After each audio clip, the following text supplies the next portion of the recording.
One of the first things that Kant tells us about his approach to moral philosophy is that he wants a pure moral philosophy. Let me make this a little bigger.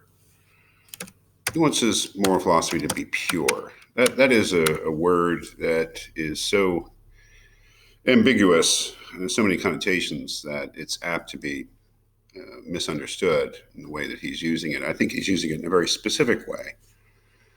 Pure really doesn't mean morally pure, to be kind of uh, ironic about it. Pure specifically means pure in the sense that it is pure from experience, or that the principles of this moral philosophy will not be reliant on experience. So if we talk about laws or principles that we may adopt, some of them really would be reliant on experience, right? Like I say, a practical principle,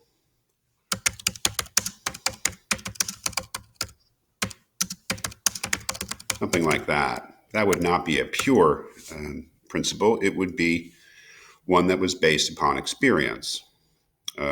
That it's, we want to be safe. So what we found in the world is that it's much safer to cross streets at corners than it is in the middle of the block. That is obviously reliant on experience. Kant's principles in morality are meant to be, as he says, I think,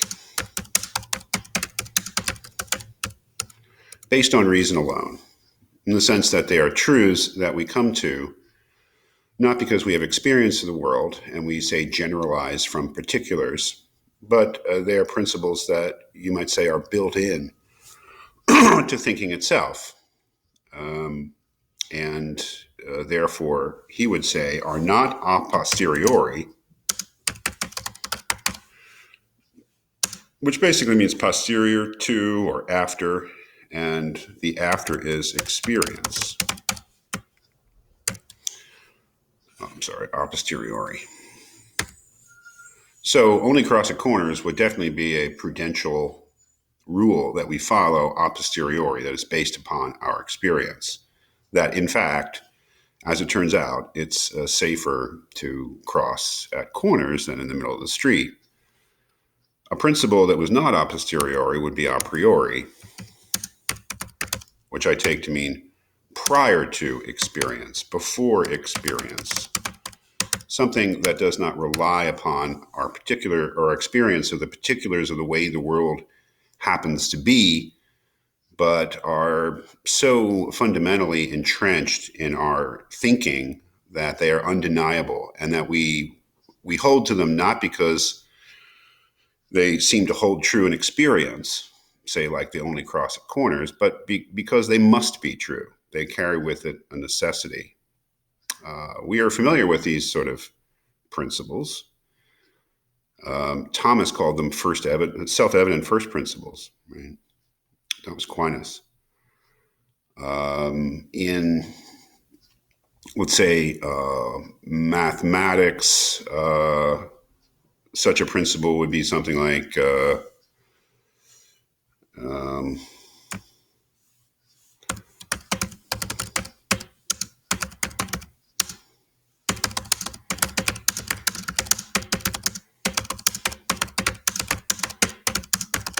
I believe this would qualify.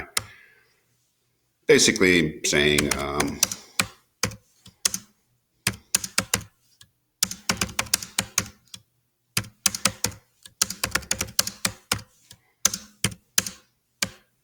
something like this, right?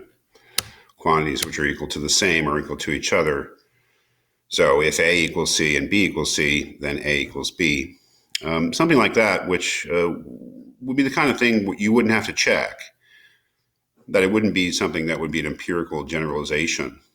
It wouldn't be an induction to the general rule. It would be so built in that it would be something which we would know prior to checking rather than something we know as a result of checking. So why why is he looking for a pure philosophy? Well, if we look at the text, here on page 219, with regard to a pure philosophy, he says here that there must be such a philosophy is evident from the common idea of duty and of moral laws. Everyone must admit that if a law is to be morally valid, that is, to be valid as a ground of obligation, and you can already see why I have in class emphasized duty and obligation so much as a core principle of, or a core idea of Kant's philosophy. Everyone must admit that if a law is to be morally valid, that is to be valid as a ground of obligation, then it must carry with it absolute necessity. He must admit that the command, thou shalt not lie, does not hold only for men or human beings, as if other rational beings had no need to abide by it, and so with all the other moral laws properly so called. So the idea is that only in a pure philosophy, only in a philosophy that uncovers something like, in the moral plane or in the moral area, something like these sort of things, the kind of authority or weight that these sort of principles carry in, say, mathematical reasoning. Only if we discover those can we discover laws that would not only be good to follow, but that we must follow, that we have a duty to follow.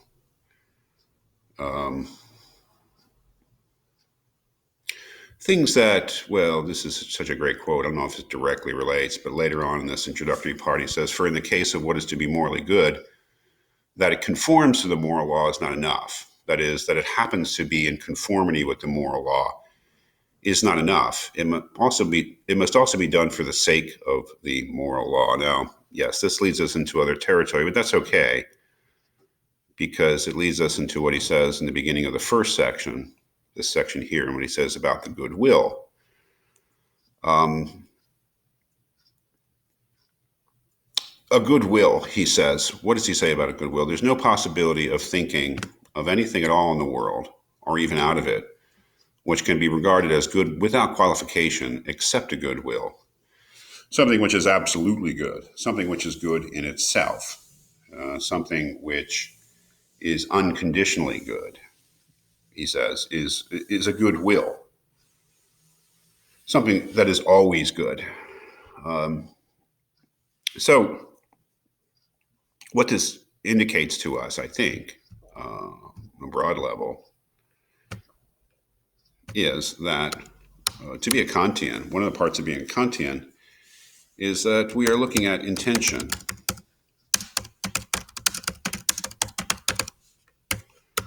We're looking at intention rather than result. I believe that really differentiates Kant from utilitarians like Mill and Bentham.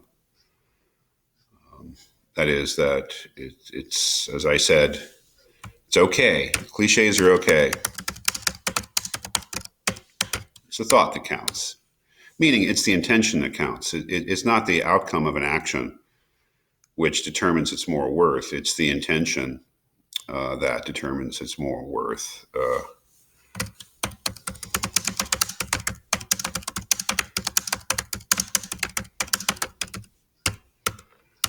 That actions are good when they're done from a good will.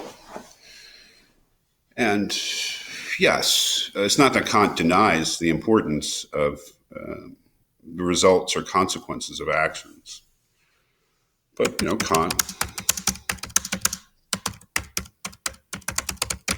he is not a consequentialist. He does not believe that it's the impacts, results, outcomes of actions that really are important when it comes to evaluating whether they're good or bad. One of the things that I put up in class was sort of this structure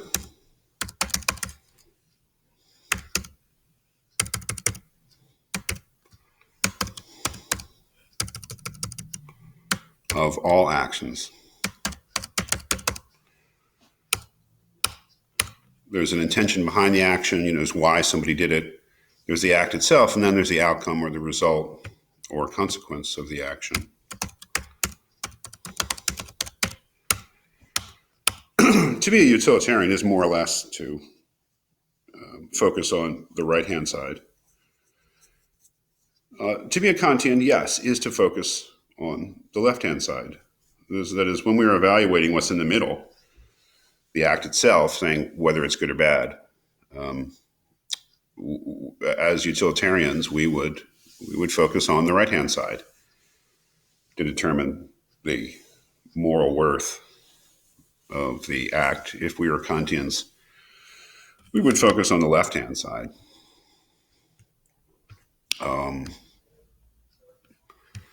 as we saw, what does it mean to have a good will?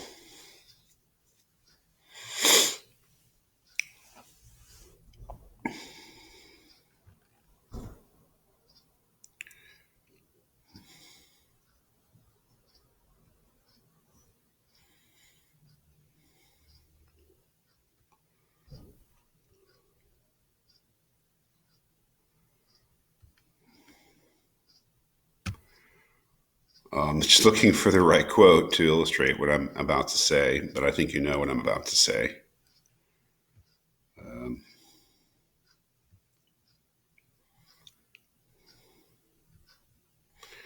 Yes, what I'm about to say is what he gets into here in the bottom of page 221, where he sort of illustrates or describes what a good will is. He says the concept of a will, estimable, valuable in itself, and good without regard to any further end, must be developed. This concept already dwells in the natural sound understanding and needs not so much to be taught as merely to be elucidated. That's an important point, I think, because what he's saying is that all he's doing is really analyzing our pre-existing notion of morality here. That is, he's not saying anything really new. He's just bringing out what we already know. And he says, then on the top of page 222, therefore we shall take up the concept of duty, which includes that of a good will. So for Kant, for an action to be good, it must be done from a good will. And that means to be done out of duty. And here we get back to the point of necessity. And this goes back to the issue of the pure as opposed to a posteriori principles, that when I do something out of duty, I do it because I must. I am obliged. I know that it's necessary for me to do if I do something out of duty. As I said again and again in class, that doesn't mean Kant means that. It doesn't mean that Kant means to say that we always act with a good will, or that when we realize we have a duty that we always uphold it. We do not. That's called doing something bad, which we all do. But when we recognize that we have a duty, it means that we should, that we are obliged to, that in a moral sense we must. That is, if we are to do something, if we are to maintain our ethics, let's say, or if we are to do the good, or if we are to do something within the bounds of morality, we must. Obviously, as human beings, we have all sorts of other motivations that might make us act contrary to our duty. That is entirely possible. But the idea of duty is that it commands us, that we can weasel out of it, but we know what we should do, and there's no real alternative morally. So it's an important step to see that if he's saying that it's really the intention that matters and it's doing something out of a good will that makes something good, the goodwill turns out to be doing something out of a recognition of duty. But as I said, duty is a word that points beyond itself. If somebody says that they're doing their duty, or I have a duty to do something, it's always fair to ask duty to what. There must be something. If we truly do have a duty, there must be something which imposes that duty upon us.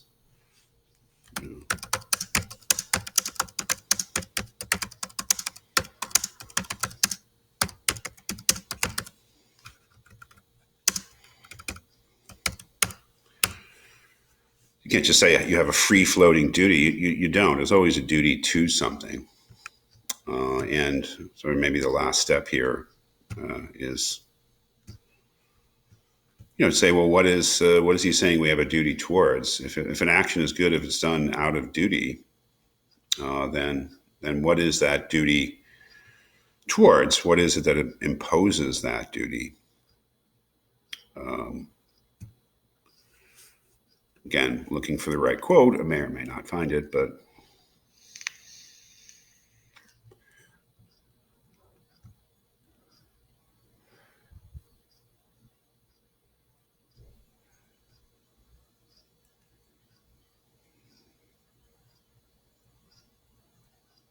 oh, well, I found it. It's down here at the bottom of page 223.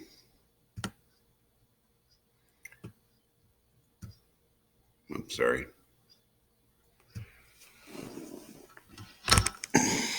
Duty, yes. I'm plugging in my computer. Duty is the necessity of an action done out of respect for the law. And that kind of completes the puzzle there, I think.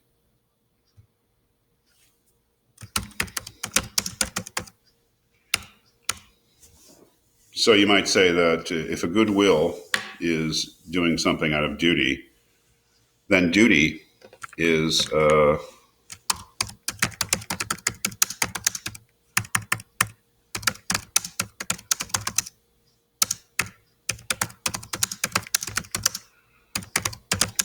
you are obliged by the moral law. And that's in a necessary sense. It's quite important for Kant that when it comes to laws, that we don't do them, we don't obey the law because we fear punishment. That would be doing something that didn't have any moral worth. For Kant, duty is when you obey the moral law just because it is the moral law for its own sake, because you recognize that it is intrinsically valuable and that it demands that you follow it. Not that I'm going to follow the law because I fear the consequences of not following the law. No, I'm going to follow the law because it's the right thing to do. And if there's one thing that I've told you in terms of bringing Kant down to earth, somehow bringing Kant's approach to morality into something that's more commonly recognized,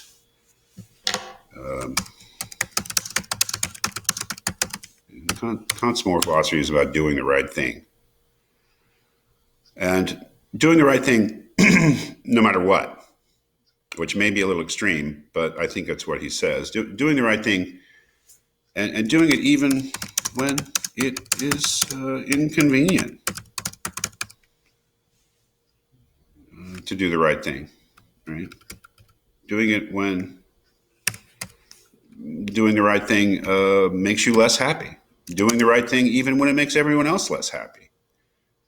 I've given you any number of my personal examples of that. You have your own. But it really is I would say, the rock upon which the validity or the attraction of the Kantian philosophy really rests for us, is that we do have that sense that at least sometimes what's important is to do the right thing, even if it makes you unhappy, even if it makes everyone else involved unhappy. But if you have a strong conviction that it is the right thing to do, you can say, I have no choice. So I think that all this is important.